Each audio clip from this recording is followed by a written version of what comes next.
residents against drinking contaminated water, poor sanitation.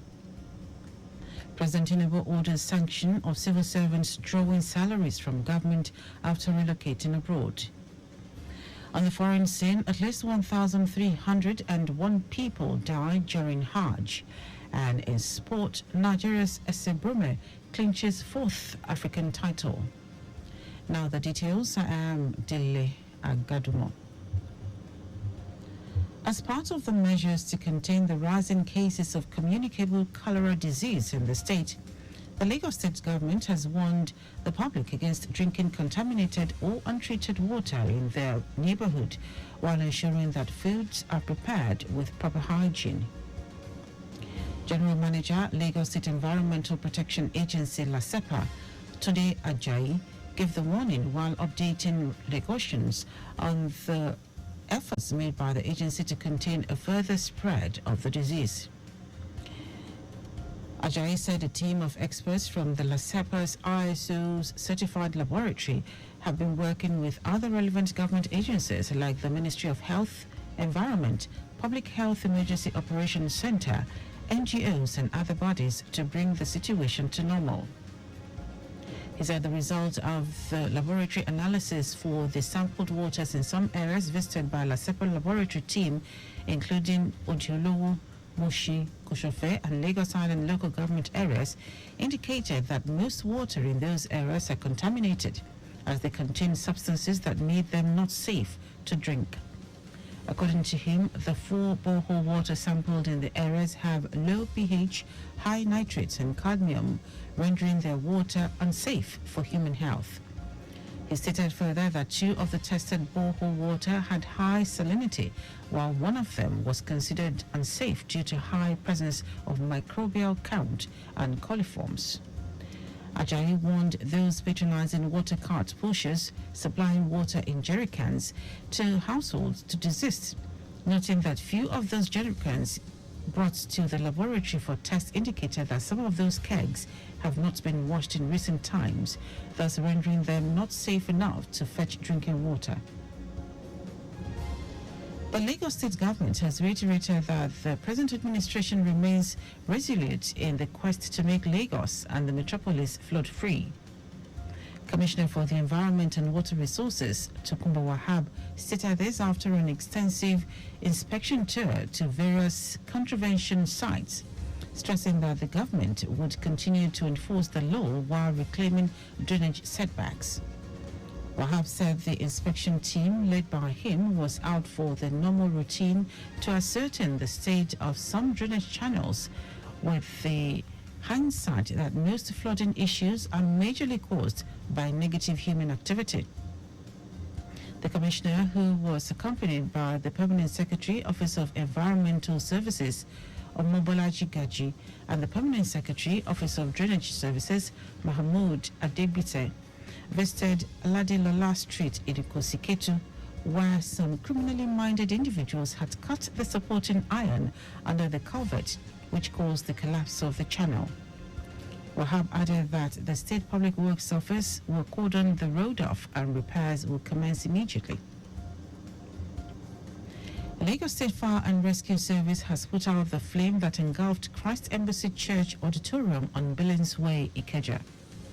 Director, Lagos State Fire and Rescue Service, Margaret Adeshaye, said the firefighting units from Alausa and Ikeja fire stations were promptly dispatched and arrived at the scene to salvage the situation. Adeshaye noted that no casualties have been reported at this time.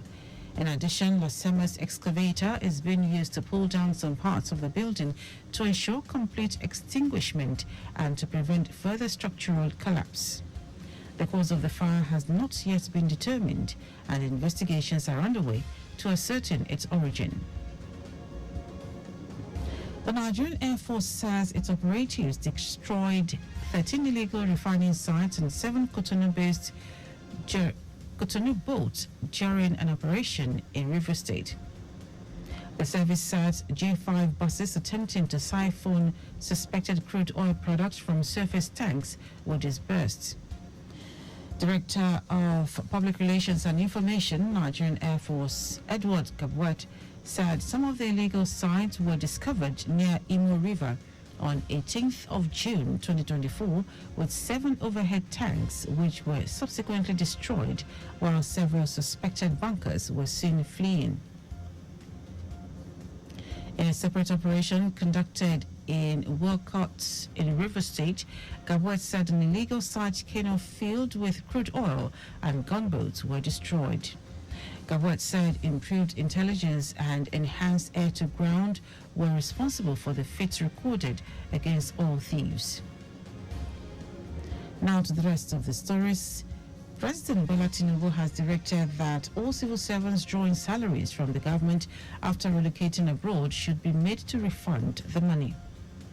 The president also directed that the supervisors and department heads of the corporates must also be punished for aiding and abetting the fraud under their watch.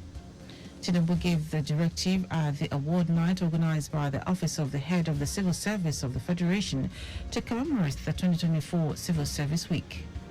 The event was also to honor some outstanding civil servants in core ministries. The president, who was represented by the secretary to the government of the Federation, George Akume, expressed dismay over the attitude of the ghost workers. The Lagos Chamber of Commerce and Industry, LCCI, in partnership with the Ministry of Industry, Trade and Investment and the Ministry of Foreign Affairs, is set to host the 2024 LCCI International Business Conference and Expo in Lagos on Tuesday 27th and Wednesday 28th August 2024. The event, with the theme Invest Nigeria, will herald the introduction of 15 unicorn companies to the Nigerian economy, signing of landmark investment agreements between Nigeria and other countries, and establishment of over 1,000 new startups across Africa. Now to foreign news. At least 1,301 people died during Hajj. Saudi Arabia says most of those who died are unauthorized pilgrims who walked long distances in intense heat. This year's pilgrimage took place during a heat wave with temperatures at times exceeding 50 degrees centigrade. More than 3/4 of those who died did not have official permits to be there and walked under direct sunlight without adequate shelter. Health Minister Fa'ad Al-Jalajel said efforts had been made to raise awareness about the dangers of heat stress and how pilgrims could mitigate this. Now, sport. Tokyo 2020 Olympics bronze medalist Ese Brome has reclaimed her African women's long jump title, as well as her fourth, after topping the chart at the ongoing 2024 Africa Senior Athletics Championship in Cameroon on Sunday. Brome came from second place and landed a massive 6.73 meters in her last attempt to nick the title ahead of Burkina Faso's Marthe Koala, who was leading with 6.72 meters after 5 attempts. The 28-year-old had won the title in 2014 in Marrakesh, 2016 in Durban, and on home soil Asaba in 2018. Though her win was shy of the 6.86 meters 2024 Olympics qualification standard, Bruma still has a ticket to Paris by ranking. And that ends our news at 10. Just before we go, ensure the registration mark on your vehicle is clear and visible at all times. You can follow us and like all our various social media platforms: X Traffic Radio 961, Facebook Lagos Traffic Radio 96.1 FM, Instagram Lagos Traffic Radio 961. Subscribe and watch our news and programs live on YouTube at Traffic Radio 961. You can also visit our website at trafficradio961.ng. Did you know that the Sanwo-Olu administration supported 152 businesses and persons in the tech ecosystem under the Lagos Innovate program?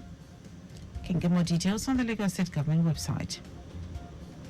To end the news are the highlights of the major stories. As part of the measures to contain the rise in cases of communicable cholera disease in the state, The Lagos State government has warned the public against drinking contaminated or untreated water in their neighborhood while ensuring that foods are prepared with proper hygiene. President Bola Tinubu has directed that all civil servants drawing salaries from the government after relocating abroad should be made to refund the money. We also told you that at least 1,301 people died during Hajj.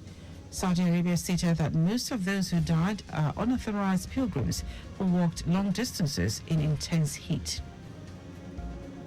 And in sport, Tokyo 2020 Olympics bronze medalist Ese Brume has reclaimed her African women's long jump title, as well as her fourth after topping the chart at the ongoing 2024 Africa Senior Athletics Championship in Cameroon on Sunday. For contact with the newsroom, send a message to info@trafficradio961.ng. That is the news broadcast compiled by Adirayo Itowolaya. I am Dele Agadumo. Good morning. Thank you for listening.